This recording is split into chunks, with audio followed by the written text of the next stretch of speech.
Just before we dive back into the episode, I wanted to quickly share something that might interest you, especially if today's conversation has got you thinking about your own sustainability work. Some of the things we hear most in this industry are, I wish I could connect with other people doing this work, or I'd love to turn my sustainability expertise into something more. Well, 51 to Carbon Zero, the sponsor of this podcast, have created their own referral network. And it does exactly that. This isn't about selling you something, it's actually about helping you make money while building the sustainability community we all need. So here's what's in it for you. First, you get to join a genuine community of sustainability experts who share knowledge, refer work to each other, and solve problems together. So, no more working in isolation. Secondly, there's real money involved. There's 10% plus commission on software referrals. We're talking about projects that go from 30 grand up to 100 grand. Plus, you'll be able to boost your presence by taking part in our fireside chats. I've actually got an email in front of me from Louise Stevens, one of the ambassadors, and it says that all her clients are genuinely happy because she's got a great partner and her clients love them. But here's the bigger picture. You'll be helping accelerate the sustainability transition that we all desperately need. Every referral, every connection, every collaboration moves us closer to the world we're all working towards. If this resonates with you and you want to earn some extra income, click the link in our show notes to become a 51 to Carbon Zero ambassador. Okay, back to the show.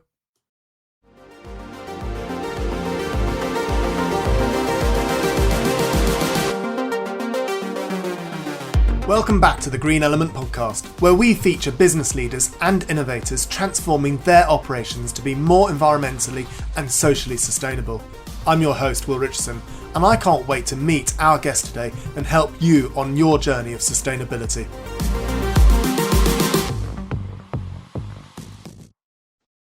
Welcome to the Green Element podcast. Thank you so much for joining us today. Today we have Philippe Moreau from the Greener Act. He founded the Greener Act. It's a app, and I first heard about this app back in 2000, and I'm going to get this wrong, aren't I? 2017. When was? When was it, Philippe? I think it was. You're right. It was 2 years ago. November 2017. Yeah. And we have actually both been on a fairly similar journey together, helping organizations become more sustainable. And over that time, we've been helping each other on that journey. So I'm really, really pleased to introduce you, Philippe, to this podcast, because you encapsulate pretty much everything that we try and talk about on the podcast. So could you tell us a bit about who you are and your business, please? Thank you, Will. Very nice to see you again. Nice to be on this podcast. Who am I? I don't want to bore too much your audience, but I'm French, and that's already a showstopper. My main activity is tourism development and especially sustainable tourism development. For the past 10 years, I've been involved in the project in Saint-Thomé and Principe, which is on the west coast of Africa. It used to be a Portuguese colony. It became an independent state in 1974 after the Portuguese Revolution. It's now the second smallest African nation after the Seychelles. Most of the people haven't heard about it. You might have heard about it because they used to be one of the biggest cacao exporters, and they've got the best chocolate in the world. I mean, literally, there's an Italian guy there called Claudio Corallo, and the expert says that he produces the best chocolate in the world. And in some of the hotels there, you can try this chocolate mousse, which is just like out of this world, really, really delicious. So if you like good food and if you like unspoiled destination, Saint-Thomé and Principe is definitely the place to go. This is just to put a bit of context in what we do, because as it's a sustainable destination. At least that was the intention of the development that we've been doing.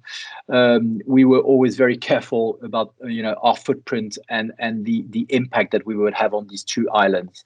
And one of the projects that we developed when I was there had little to do with tourism development, but more had to do with environmental protection and community engagement.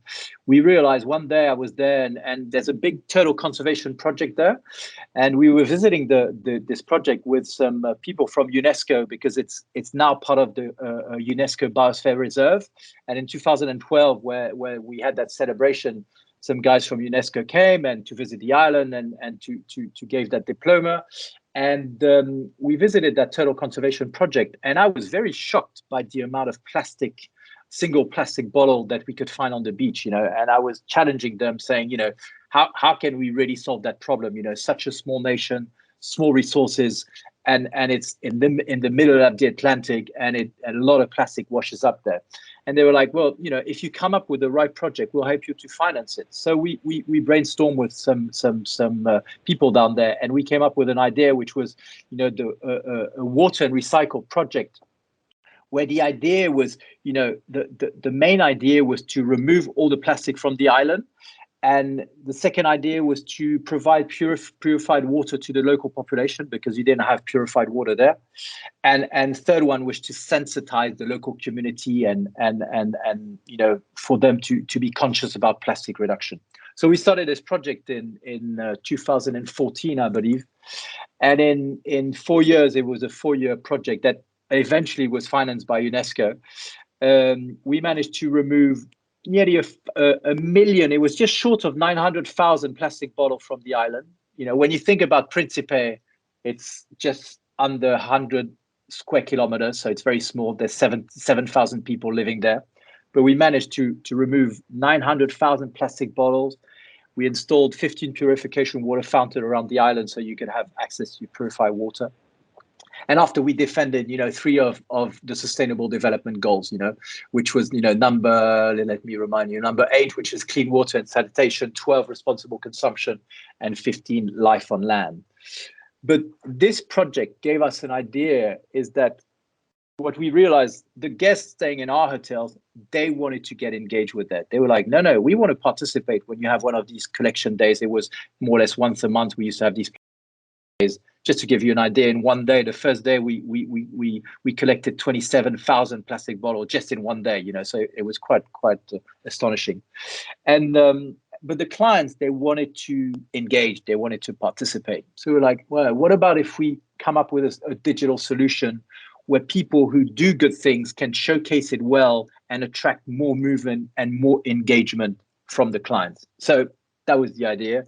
And 5 or 6 years later, boom, we came up with this concept of Greener Act, which is travel and act in a more sustainable way. So that's just to put a bit of context in that. And it's a really clever app, isn't it, in the way that you engage with people and with hotels and resorts and the tourism industry as a whole. Could you tell us a bit about,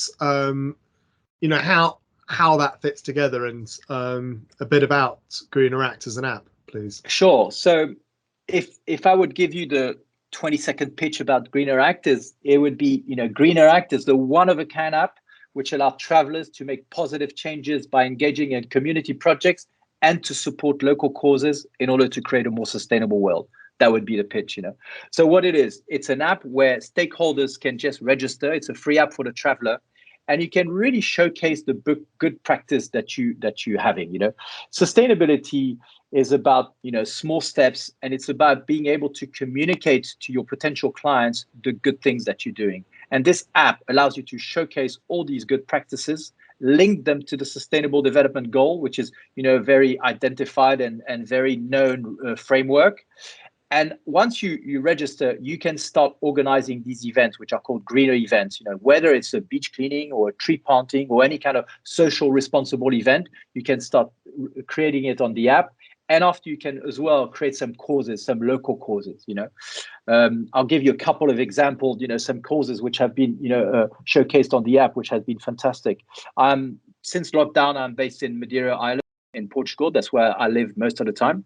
And there's this group of hoteliers who had to close down during lockdown, and they created an association, which was, I'll say it in English. It's the Hotel Association is Helping Madeira, and basically there's a lot of who have been passing really difficult time during COVID, and they decided to cook for the vulnerable people in Madeira. So they set up a temporary kitchen. They went every day to cook about 250 meal in the morning and distribute it in the afternoon, But they needed funding for that, and didn't know where to go. So I had a meeting with them just at the beginning, and I said, hey, maybe I've got the app for you. You can just register and you can start showcasing, this amazing project that you're having, and hopefully you'll get a bit of funding. We didn't know how much they would get. At the end of the project, it was a 3-month project. They got 77 donation, and the total was just short of 5,000 euros. So they managed to get a lot of money and to sustain that project. So it was just a great example. And more recently, I can see you're doing a kind of Movember like me. We're doing a You're not, okay? No, that's really But you bad. always have the Movember on. And we're doing the same thing. Movember has a bit shifted from awareness for prostate cancer to try to help any kind of association. And right now we're doing a campaign, and our objective is to raise about 1,000 euros so that we can help vulnerable people who are living around a golf club, where we will do a Movember dinner, and we will buy first necessity items for them. There are people who live still in a very precarious way, and we decided to help the people who are surrounding the golf club where this dinner will happen. So Greener Act allows you to do good thing. So it's a platform that allows you to help out people, to participate in community project, and to create greener causes to help people in need, basically. Okay, so in a nutshell, what would you say your purpose was and who you work with? So the purpose, it's I call it a multiplying engagement effect to increase the force of good. The more you try to engage, is that we realize that people who are staying in hotels, tourists, they also want to participate in community project, and they also want to give back a little bit to the community when they're on holiday. We talk, there's a word which is experiential holiday, but it's more than experiential holiday. It's about getting under the skin of a destination and in a much more immersive way. And at the end, you can make a real difference when you go on holiday. And the feeling, you get that feeling of accomplishment. You've done something a bit more important just going on and lay on a beach, and it's a way of being a bit unselfish and to engage and to help communities when you go on holiday. That's how I feel. And what would you say your business superpower is? Business superpower. You got these funny questions, Will. Well, I'm actually sticking to script this time. I'm actually, largely because you very kindly answered a lot of the questions beforehand. I was like, I've never seen anyone like you properly thought about it. And I thought it would be wrong of me not to ask the questions and not stick to script. No, I understand. I mean, it's giving the right tool to do the right thing. I think that we have learned during COVID, a lot of priorities have shifted in our lives. We are much more aware of people around us. We are much more aware of people in need. And what Greener Act allows you to do is really to make a difference in your community. So I think that's the superpower of it. And it's a free app for the travelers. It's got a very small subscription fee for the stakeholders, but it's an app which you can really use, and especially after you can use that for your CSR, which is what you call your corporate social reporting, where you get all the information about the engagement, your KPIs. So it's a full package which allows you to really see your positive impact you have done in the surrounding communities.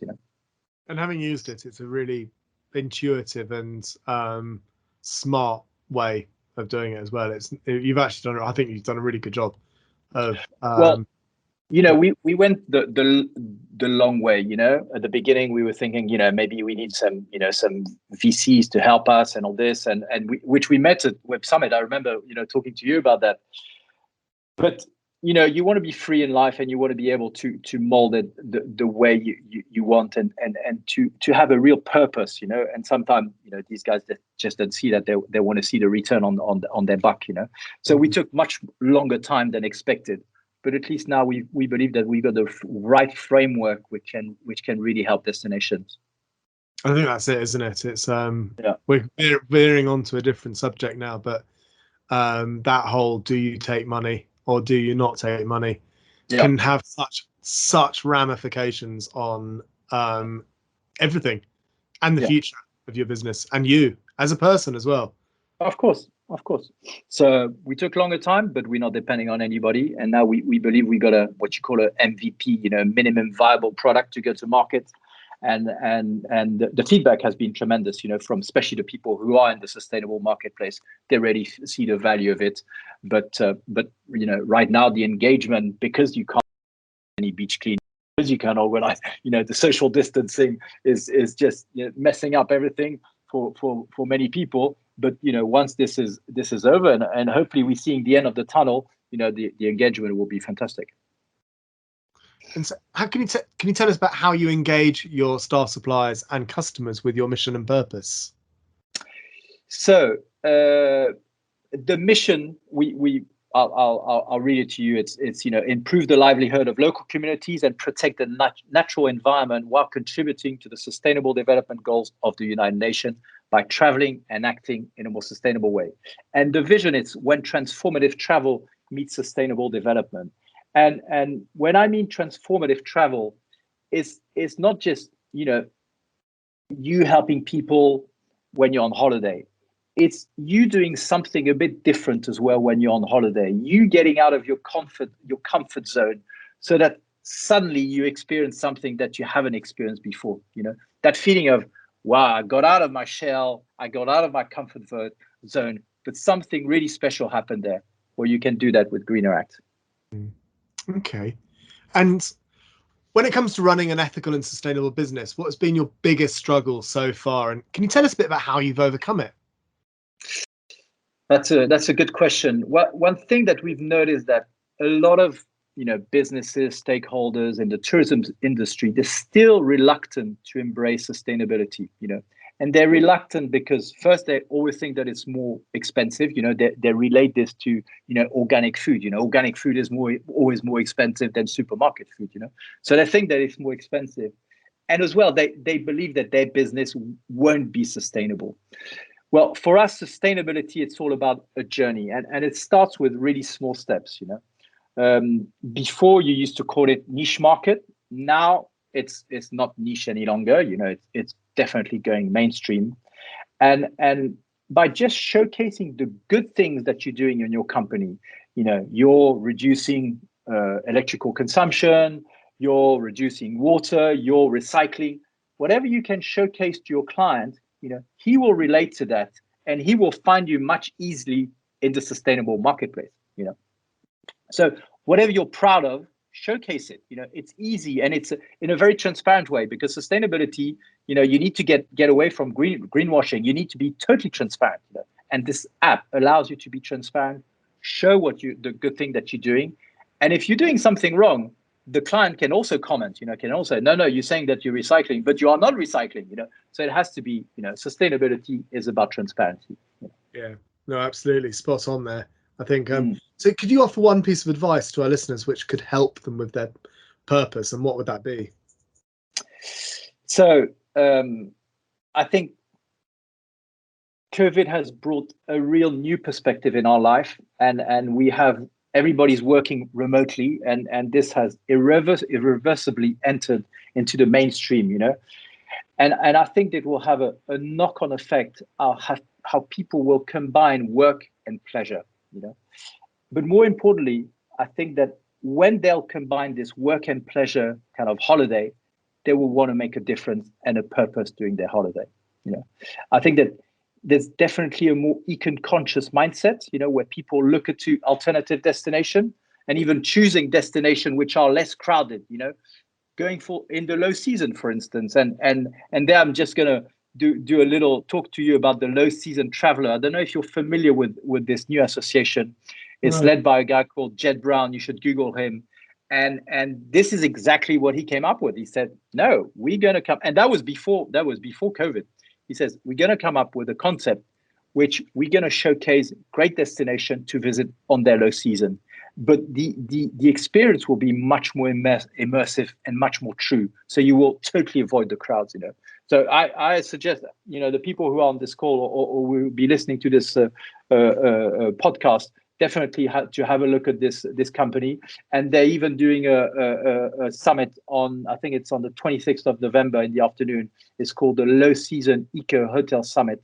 I recommend that you follow it because this guy, Jed Brown, he's definitely ahead of the curve, and he's such a good, travel influential.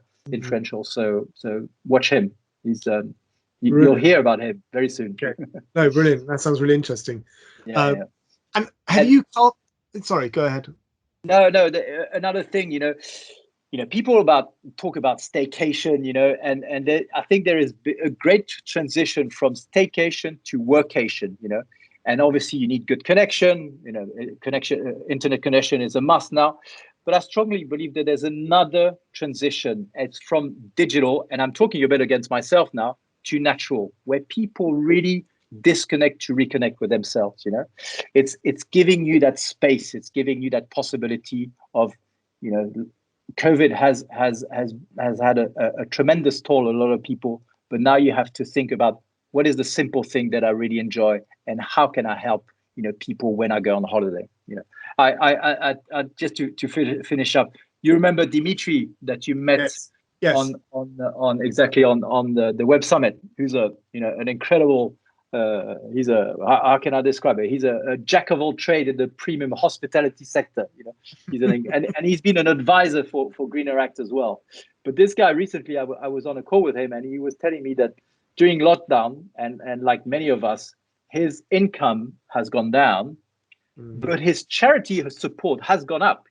He himself has been supporting much more charity than he has done in the past. So there's a true sign of a shift here, where it proves that there is a moment of when there's uncertainty. People are looking around us, and they see how can they help more effectively people around them. And you can do this instead of going on a fancy short break. You say no. Instead of spending $300 on a room in a really nice hotel, I might help people around me and communities. And I believe that post lockdown, people will be more keener to embrace this new way of immersive traveling, and just the appreciation of simple experiences, but meaningful one as well. Absolutely. And have you carbon footprinted your organization? So not yet, and as you are part of our network and organization, but I really believe that you've got the right the right system or the right framework for that, and hopefully the people on this call can see that this is one of the first steps you want to do. You want to understand your footprint, and small companies as well. I think they're a bit reluctant to start that because they think it's a difficult process. But I think that what you have done or come up with is something quite simple, and that every small to medium company could really benefit, But right now we haven't done it yet. Well, we need to work on that. I will. We need to work definitely. on that. Definitely. And what's the best way that we can connect with you? Best way is just through our webpage, www.greeneract.com, or just info@greeneract.com. That's Brilliant. The best way to connect. And all the links and everything will be on our websites. Correct. Thank you so much for being on this today. It's been an absolute pleasure having you, and I think I urge anyone listening to go to greeneract.com, because I'm not just plugging, and I might just say I don't get paid to plug either, but it's well worth the experience. And you know what? We're not traveling at the moment, so Sure. Go on it and pretend you're traveling and look at all these exotic places, and have a look at the app. Thank you, Philippe. Thank you. Thank you, Will. It was great to be on this podcast, and I'm looking forward to seeing you personally one of these days. It'll happen one day, won't it? Take care. Thank you. So you really enjoy sustainability and want to be a part of the solution. Come and join our vibrant community now. Book a call and we can talk more.